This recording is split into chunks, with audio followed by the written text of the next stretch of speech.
Hello and welcome back to Cooking by Zoe. Today I wanted to share with you all on how I made this macaron 3-tier cake.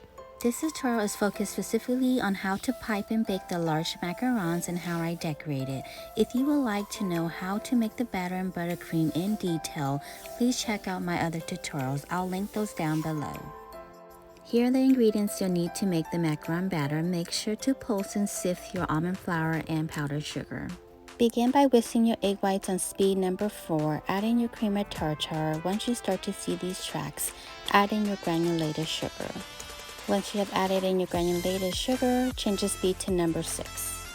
Once your meringues form a soft peak, add in your food coloring of choice.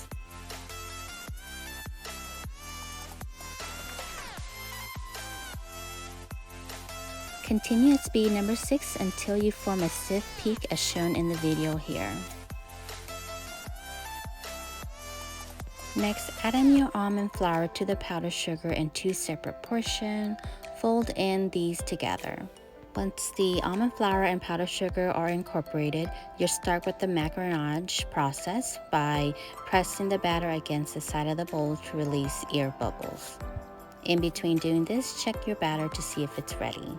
Your batter is ready when it looks like this. It is ribbon-like, and if you were to make a figure 8, the batter does not break. There's 2 ways in which you can pipe your batter. One is using parchment paper cut out into circles to help you make your circle rounds, or you can pipe directly onto your baking mat or parchment paper. If you're using parchment paper, place a little bit of the batter at the bottom. That way the parchment paper does stick onto the mat and does not move around while you're piping. These are 6-inch rounds that I'll be making. Here I'm showing how you can pipe directly onto your baking mat without using parchment paper. My baking mat actually has these round circles, so it actually helped me pipe the macaron batter on really easily. This is the technique that I use when piping out these large macarons. If you would like to pipe just like how you're making small macarons, I recommend measuring out your batter, that way they are in equal length.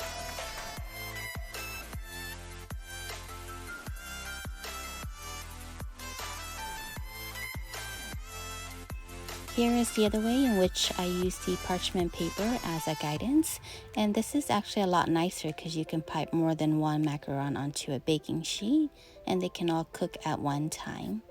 The other plus to using parchment paper as a guidance on making these macarons is once they're baked, they're actually a lot easier to take off of the mat versus not using parchment paper.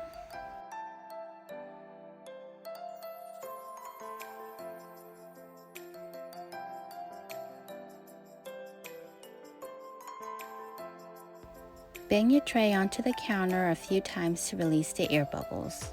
You can use a toothpick to remove the air bubbles if you would like. I opted out on doing this. Depending on the size of your large macarons, you may end up having some batter left, which I did, and I made little macarons with those extra batter. Baking temp and time will vary depending on your oven.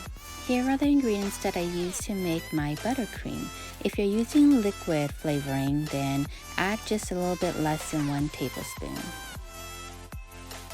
Here are the large macarons. They have been baked and rested and cooled, so now I am removing them from the baking mat. They may stick just slightly to the baking mat, but the parchment paper will come off really easily. You'll notice that my large macaron shells have a lot of large air bubbles, which I'm not too worried about and I did not remove because I'm going to be piping buttercream right on top of them.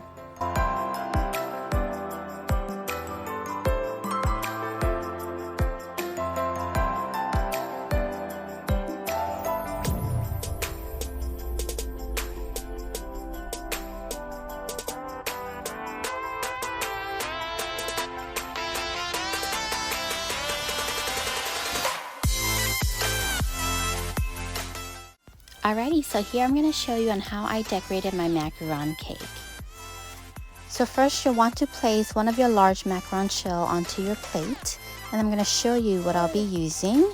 I'll be using some sliced strawberries and one that's half, some raspberries, and some medium and small macarons.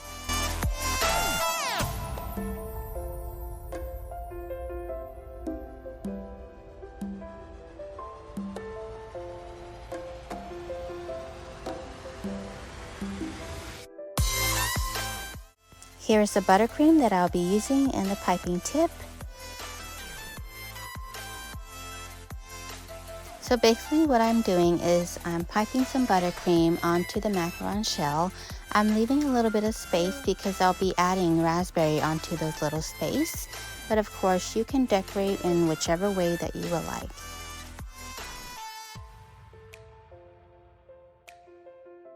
So now I'm adding raspberry onto the space between each of the pipe buttercream.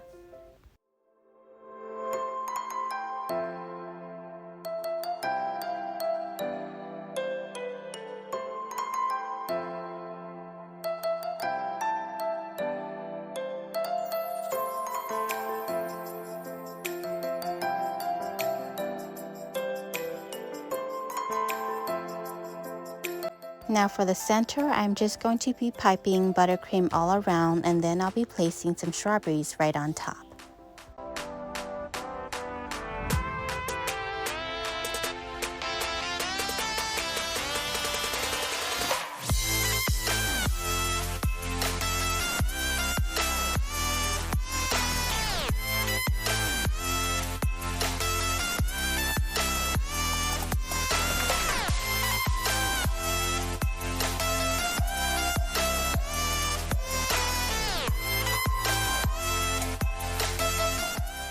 This is how my bottom layer will look like. Now I'm adding the large cookie shell right on top, and then I'm just going to repeat the same process as what I did at the bottom.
Now once you have finished with that part, add your last macaron shell on top, and then pipe the top of your macaron in whichever way that you would like.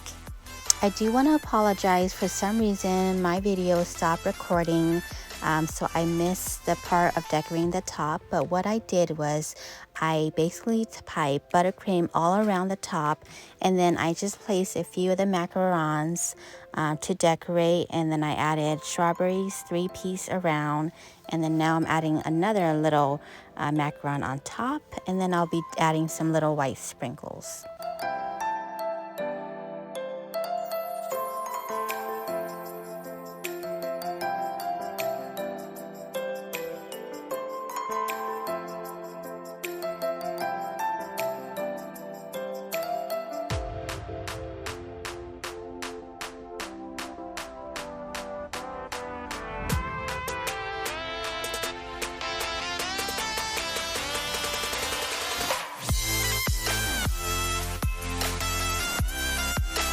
Here's the finished product of my macaron cake. I hope you found this tutorial helpful. Thanks so much for watching.